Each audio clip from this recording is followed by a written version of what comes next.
So thank you very much, everybody, for being here today. All right. So when I was invited, I was wondering what I should talk about. And then and I decided that I would talk about 3 questions that faculty get from doctoral students most of the time, right? All the time. And the big operative word here is the T word, is theory. Like all the time, why do we need theory? What theoretical framework should I choose? What is the purpose of this? And it's theory all the time, every which way you look at it. Okay, so I'm going to raise 3 questions and I'm trying to answer them. The first one is, why this obsession with theory? Second is, what does this theory stuff have to do with practice? And finally, why are there so many theories out there? And what if I pick the wrong theory? Is there theory insurance available? So in order to give these answers, I'm going to do it in form of a story, and a story is typically a narrative, true or fictitious. Hopefully most of what I'll say will be true, some of it may be fictitious. Prose, not verse in this case, and hopefully it'll interest, amuse, and instruct in some way.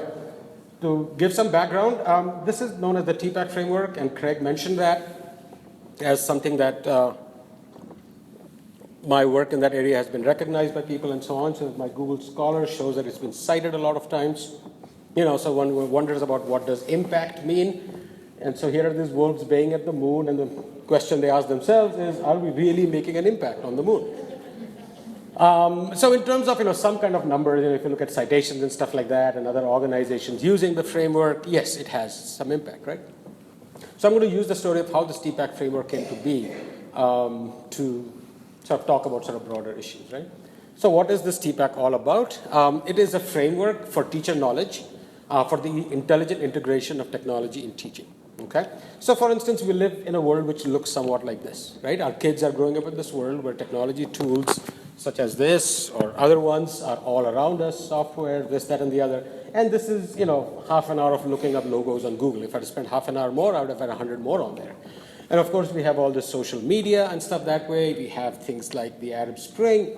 And I'm thinking of when I was growing up in India, information used to come at me this way. There were 2 good libraries. One was the British Council, other was the USIS, and I had to take like a Delhi Transportation Corporation bus to go there. I had like multiple accounts so that I could go there only once a month, so that I could get 30 books, and then. But now it's this way. And if you talk to educators, you realize that they often feel this way. And this is an actual sculpture in the University of Twente in Netherlands. And I went back in winter, and the poor guy was still there. So one of the things that that the TPAC framework suggests is that technology changes how we teach. So whether it is through using Blackboard or so on, whether it's using the fact that Google exists or Khan Academy, or the fact that we can interact with each other in our pajamas. I know this event is now going to be online the next time. I was just talking to Craig about that because the EDD program has also moved online. So it changes how we teach, it changes what we teach. So in brief, the framework says that the kind of knowledge a teacher needs to have to intelligently integrate technology consists of 3 key components. That's knowledge of content. If you are a 5th grade math teacher, you have to know some math. However, that's not enough. You have to know how to teach it. And Schulman, way back when, suggested, in fact, when he was at Michigan State back in the 70s, sort of suggested that the kind of knowledge a teacher has is greater than or different from the knowledge of subject matter, the knowledge of pedagogy. There is an overlap there, the idea of pedagogical content knowledge. So all Matt and I did was, my colleague Matt and I did was drew another circle and overlapped it. And the thing is that it's that overlap, that intersection in between, which is technological pedagogical content knowledge, or TPAC, right? And this is sort of the official diagram. And one question that might arise is, that's it? 4 circles, one of which is dotted, and you made your career out of it? And the answer is yes. But what I want to share with you today is sort of the origin story of this. And I'm really glad that I was invited here, because recently I started this thing called Google Photos, and it archives all my images that were on my laptop, that were on my phone, and this and that. And it puts them by date. So I can actually go to 2001 and say diagrams like 2001. It will find all the ones which are diagrams. Just does it for me. And I could discover how this idea of TPAC evolved over time. And so that's kind of cool. Of course, I also found some fake news, which is like huge in the news these days.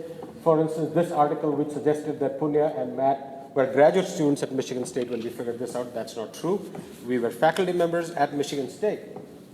Now, the other thing to understand that it was sort of the right time for something like this to come about. So one of the things that we've been very clear is that this was not in some ways deeply original to us. There were lots of other scholars at that time who were talking about similar things. And so this is sort of the tree. And so one thing, so I'm going to stop in between and give you this sort of lessons learned. So one of the lessons learned in this is timing is everything. We were lucky. Somebody else would have written that article, and I would not be associate dean at Arizona State, maybe. Who knows, right? And I'm going to focus on one of those branches, which is how Mishra and Kaler sort of happened. So flashback to 2000. I'm a new faculty member, been at Michigan State for like a year or so. And I'm a huge fan of The Simpsons, so that's what I looked like back then. And then I was on the search committee, which this one person applied for, and that was him. He clearly is a fan of South Park, and that's my colleague, Matt Kaler. Now, the funny thing is that I hated Matt at first sight. And I wonder maybe it was because he had a ponytail, because he was bigger than me, I don't know. This is more proportional. He's a big white guy. I'm a relatively medium-sized brown guy. Lucky for me, the other people on the committee were smarter than me, and they said, no, this guy should be hired. I wonder what our careers would have been like, his and mine, if I had got my way. Just in case you think he looks like that, he actually looks very cool in glasses and without. And I've often described this as an ideal partnership. And the ideal partnership because, I describe our work together as like a hot air balloon. And you need two things for a hot air balloon to work. You need hot air and you need a ballast. And I am the hot air, he is the ballast. Left to myself, I would blabber away and I'd be gone. My words would just flit through the air and be over. Left to him, I think he would be sitting there thinking about, do I have this precisely right before I can publish it? And between us, we found that balance. So, lesson learned, find the right partner, hopefully with skills that complement your own, and someone will keep you honest. And that's one of the things I think Matt is wonderful with me, because I tend to sort of go flowing with my ideas and get carried away by my own thoughts. And he's always there to say, no, you cannot say that. Do we have the evidence for that? Does the data show that? And I'll give you a great example of that coming up. So as we were together, we started talking about, now that he was at Michigan State and I had to work with this guy, right? So we started talking about technology and education, particularly what is it that teachers need to know. And one of our concerns at that time was that most professional development for teachers, and some of that still happens today, or teacher education programs, had the content and pedagogy part because of Schulman sort of figured out, but the technology piece was always sort of outside of it. So you would give you a workshop on how to use blogs or something like that, and then you had to figure out how to incorporate that in your teaching. And we sort of instinctively felt that that was a pointless way of going about it, because that kind of integration doesn't happen in the actual practice, right? And so we were teaching these courses in the Master of Arts in Technology program, a program that I ended up directing later. And an approach that we took was what we call learning by design, where people would be working on authentic projects which had to, sort of like what you guys are doing here in the EDD program, right? Except this was at the master's level. And the idea would be that you'd be designing artifacts, going from what I call thought to thing, or thing one and thing two in this case. So you're creating these things. It's in that process that you are learning how to incorporate technology, how to integrate it in your teaching, and so on. While we were doing that, we were also studying the process of doing it. Okay, so we had a grad assistant who would be collecting data, this and that. We ended up writing a book about it. Our initial conceptualization, and this came a lot from me, and you'll realize soon why I say that. It's not to not give Matt credit, but to actually protect him.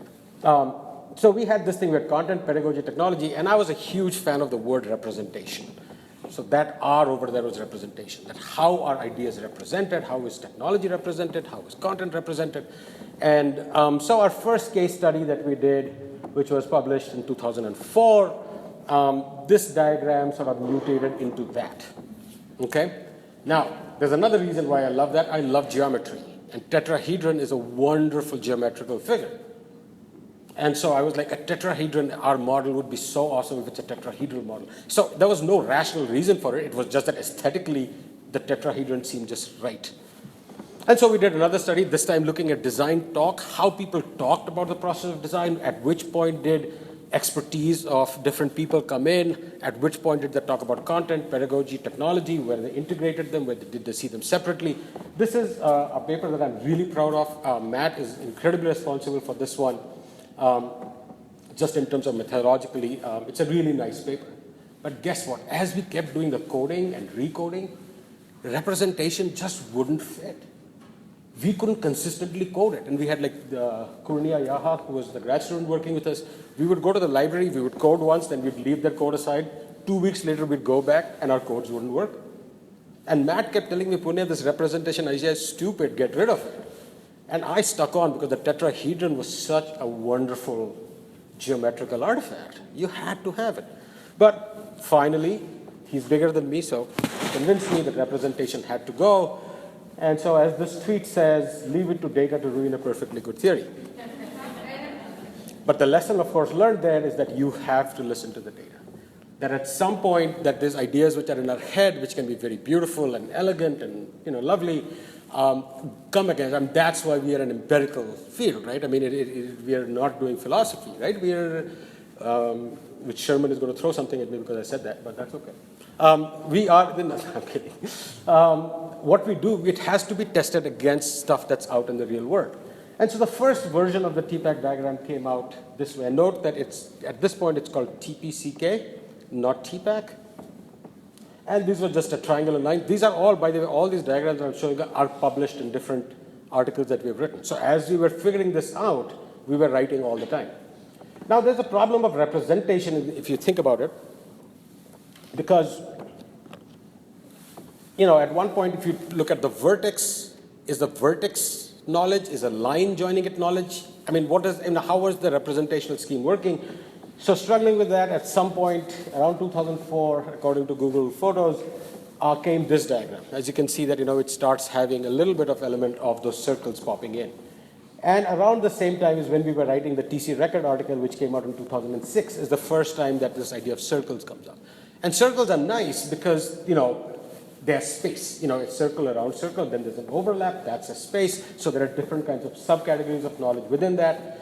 In fact, Google Photos also showed me the first time I used it in a teaching contest. This is a photo taken during a classroom, and that was drawn on the whiteboard. So I'm like, okay, that's cool. So what's the lesson learned here? That it is a continuously evolving process, and it's a willingness to share work in progress. So one of the things that, that I have found, and this is something that Matt has really taught me, is that it's an openness to putting your ideas out there for people to critique, even when they are not 100% formed, because that's the only way they're going to get better.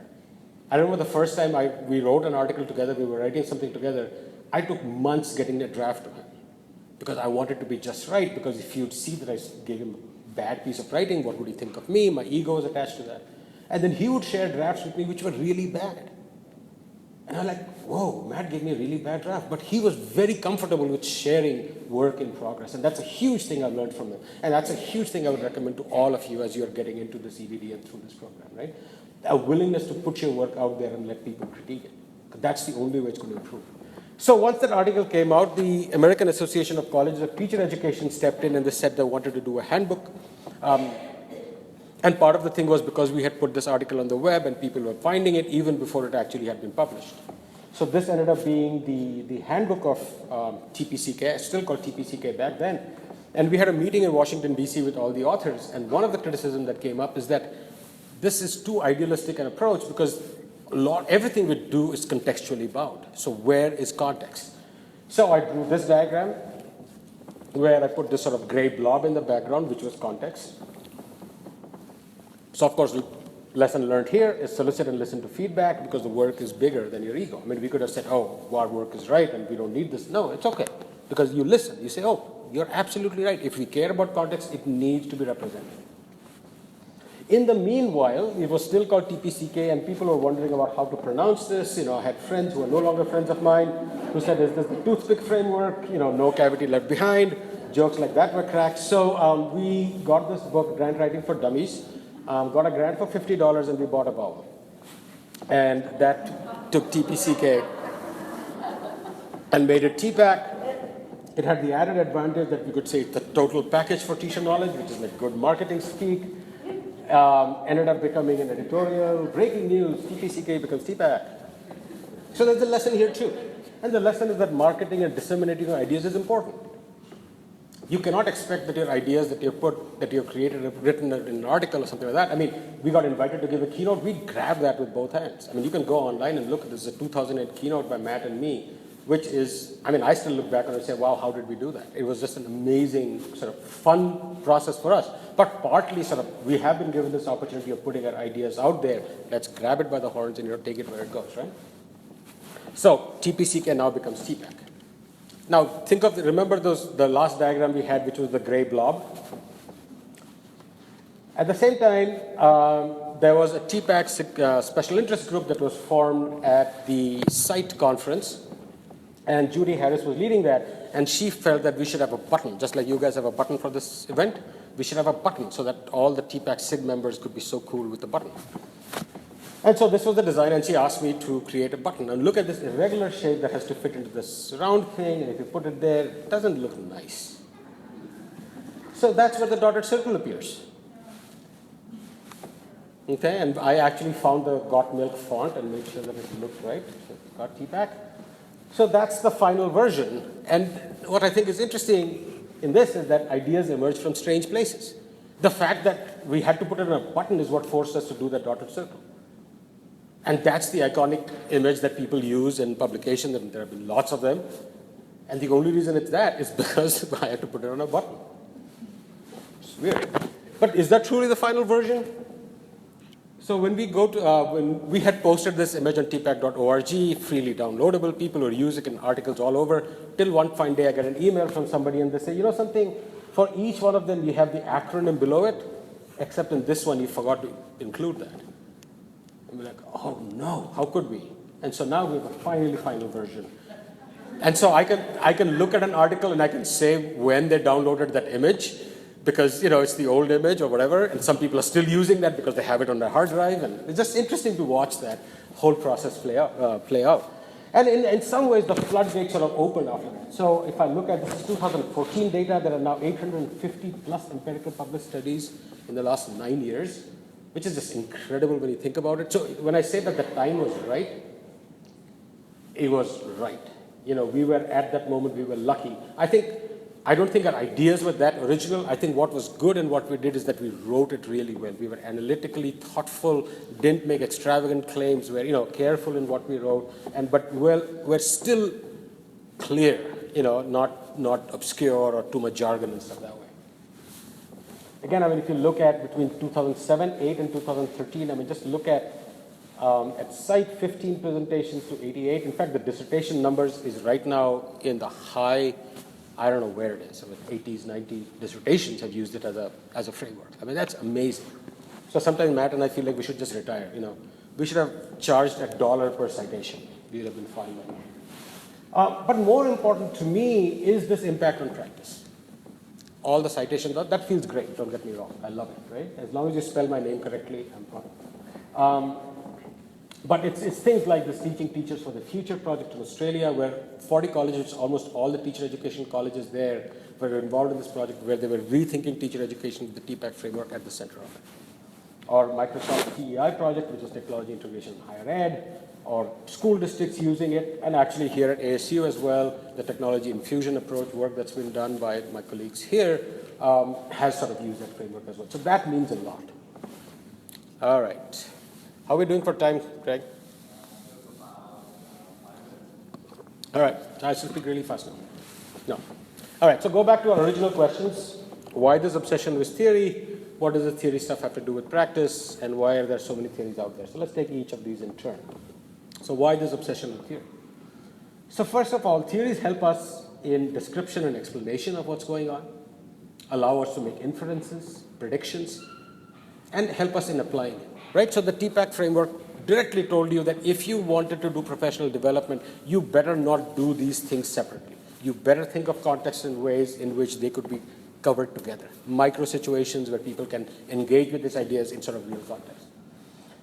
I think also important that the theory allows us to go beyond a single case or cases.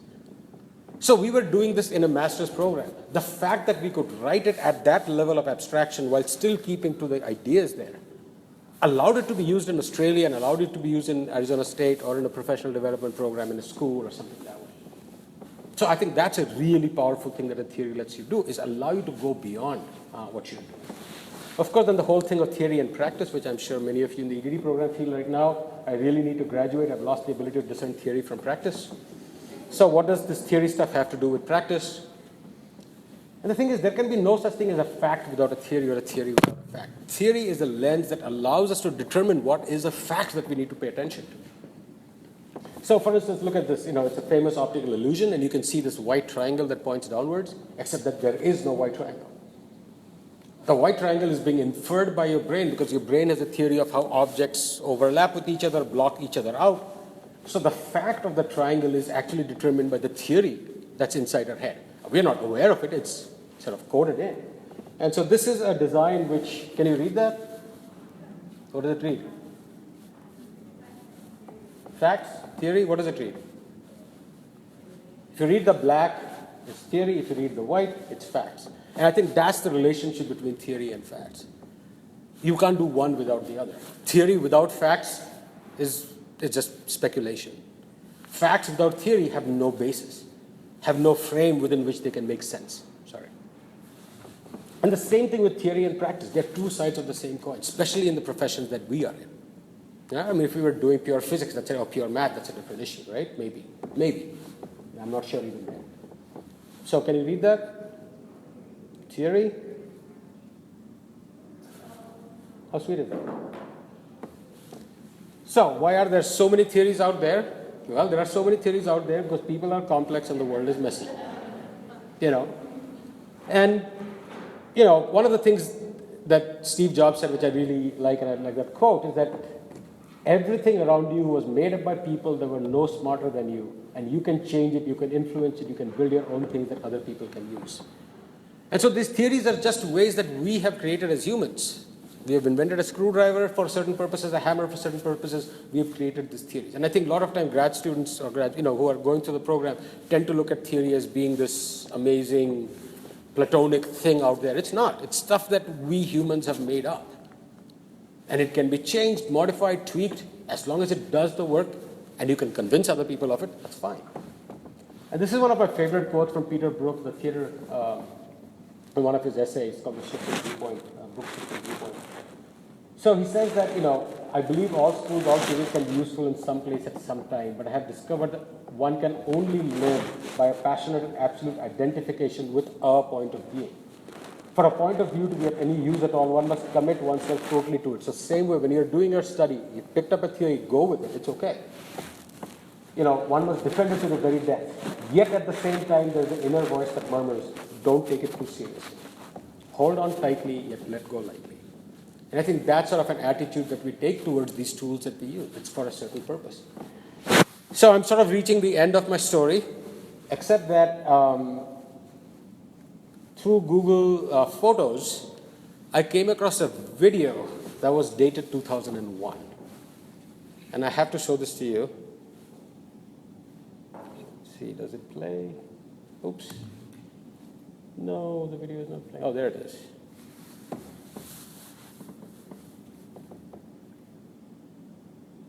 That's after giving you the entire history of how this thing figured out in our heads, right? I'm sorry it's so slow. This is old technology. Hey, be impressed I actually made a video back in 2001. Look at that. So we didn't have the circles, we didn't have the triangle. At some point I'd made this video because it made sense. And all the pieces that went into the feedback framework were there, and we had completely forgotten about it. So all I have to say is wow. And the lesson learned is sometimes you go full circle till you truly know what you knew. So it's almost like we had to go through the process to I literally discovered this 2 days ago. And so the process of, I think if there's anything to take away from what I've talked about is that we tend to think that the process looks like this. What it really looks like is this. In fact, I'm not even sure that's the right representation of it because it still shows you pointing in the direction you thought you were going. Sometimes it'll go squiggle around and go somewhere else altogether, right? So to end, keep calm and trust the process. And the moral of the story is don't mistrust people just because they have the ponytail. So thank you. These two quotes.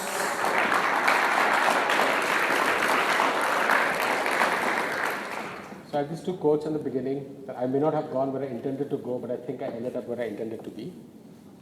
And flying is learning how to throw yourself on the ground and miss. And I think a lot of times this work that we do as researchers is sort of like these two quotes in there. So again, thank you very much. Don't panic and carry a theory.